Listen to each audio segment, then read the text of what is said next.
Então, a minha chegada na vara, como a Cleide já falou, se deu em início de fevereiro de 2023. Foi uma briga muito grande eu ter conseguido chegar naquela vara. O Tribunal Regional Federal não queria o meu nome, já tinha uma outra pessoa da preferência, uma juíza que é ligada lá à Lava Jato há muitos anos, a Bianca Reinhardt, que é uma pessoa de confiança do grupo. Hoje ela está titular na 12ª Vara de Curitiba, federal, que cuida de execuções penais. E então ela já vinha participando informalmente das reuniões envolvendo a 13ª Vara. É muito próxima da Gabriela Hart e do Sérgio Moro, portanto, né, nós teríamos ali uma pessoa do núcleo duro da Lava Jato, né?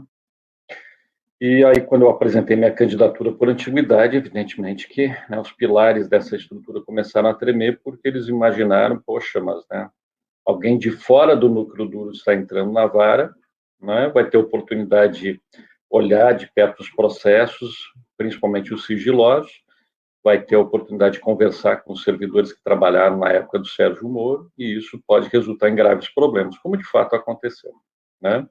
Não foi intencional da minha parte, mas logo que eu cheguei na vara, diante das primeiras declarações à imprensa, que foram dadas por uma estrita necessidade, as pessoas até na época perguntaram, mas por que tanto contato com a imprensa? Por uma razão muito singela.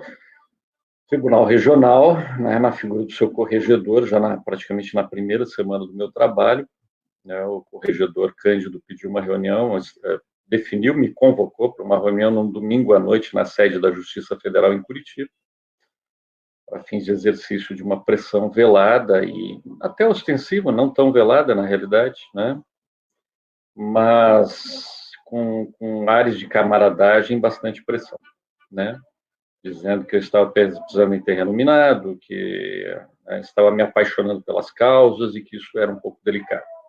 Para e passo a tudo isso, né, nós tivemos, então, a ideia, através dele, de que eles iriam converter a vara federal criminal em vara previdenciária. A 13ª seria convertida em vara previdenciária, com isso eles me tirariam todos os processos da Lava Jato. E eu não anuí com isso, e a única forma que eu encontrei de reverter esse processo foi chamando a imprensa e divulgando que a vara tinha um papel importante histórico por fazer, iria ouvir as pessoas e, de fato, muitos processos acumulados há muito tempo, aguardando julgamento. A vara em si era um caos, né, do início ao fim. E com as luzes da imprensa sobre a vara, o tribunal acabou, né, retrocedendo nesse primeiro passo que eles iriam dar. Nisso eu fui bem sucedido. No segundo momento, então, nós passamos, por conta dessas declarações que eu dei à imprensa, dizendo que a Lava Jato ainda precisava ser revisitada e que, né, coisas muito ruins aconteceram, né, através do exercício da jurisdição. As eleições de 2018 foram roubadas através do Poder Judiciário. Então, as pessoas que foram vítimas da Lava Jato, seja como acusados, como infiltrados da Lava Jato, que é o caso, por exemplo, do Tony Garcia, acusados como Tacla Duran, enfim, outras pessoas todas nesse né, meta-universo aí da Lava Jato, começaram a trazer petições aos autos.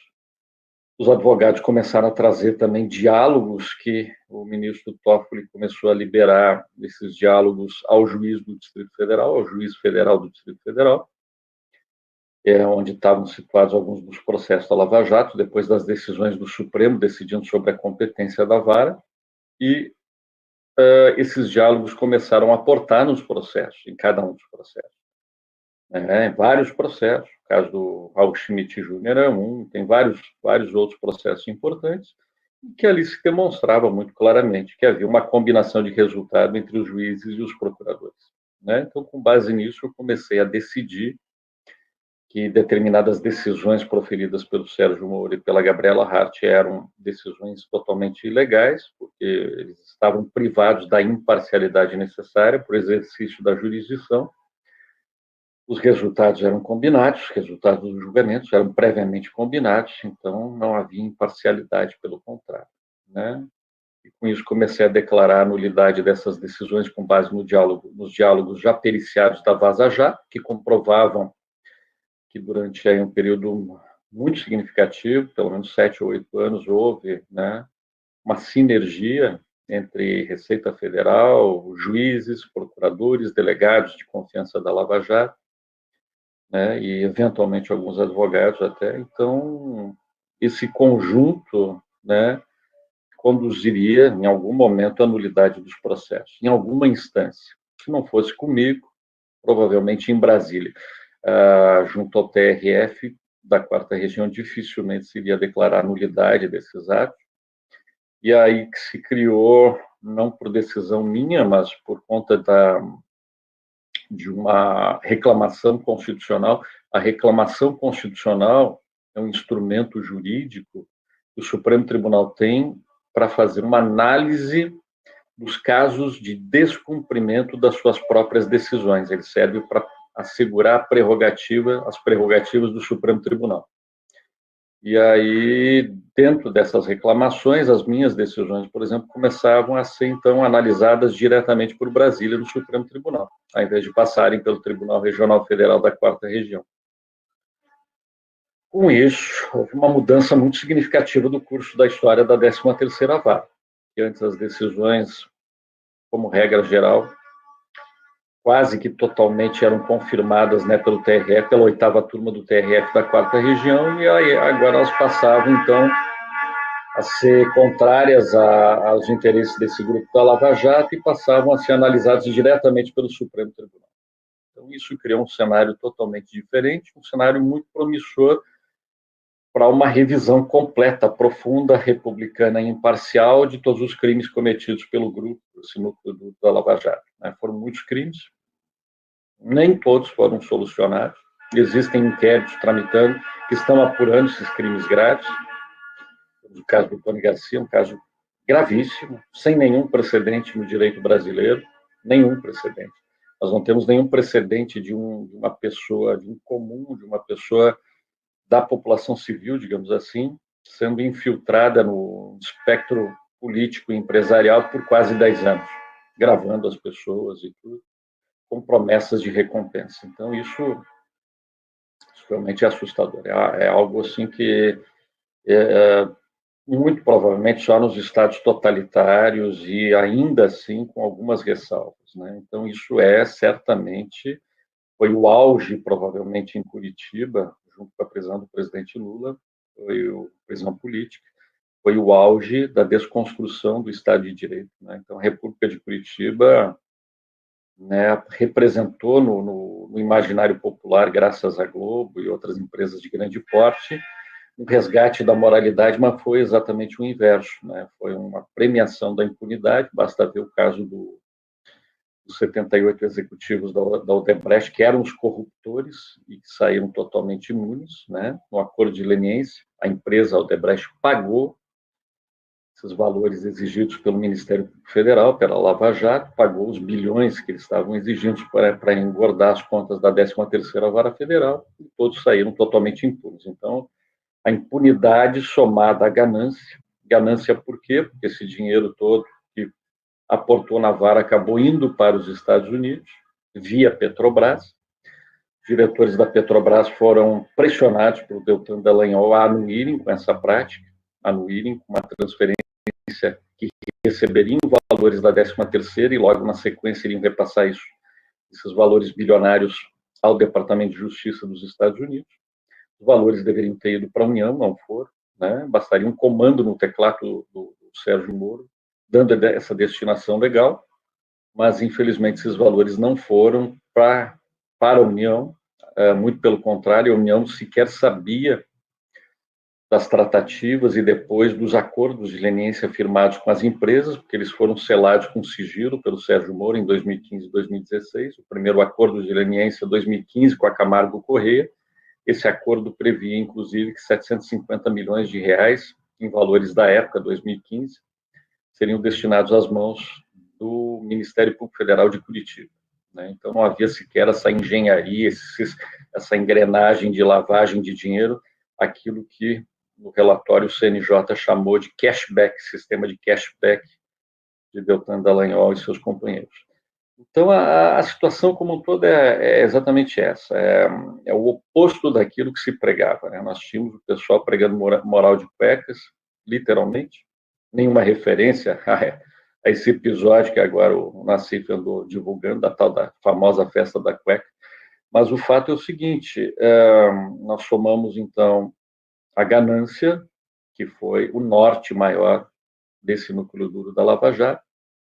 Eles queriam criar uma fundação privada com 2,5 bilhões de reais de dinheiro da União, quase conseguiram. Na última hora, na 10ª hora, o ministro Alexandre de Moraes vem dar uma liminar a pedido da procuradora-geral Raquel Dodge e põe fim a essa farra com dinheiro público. E aí, somada à ganância, nós tivemos, né, uma ofensa à soberania nacional, gravíssimo, dentro desse sistema de lawfare, que vale tudo. Eu mesmo fui vítima do lawfare, fiquei 7 meses afastado por conta disso.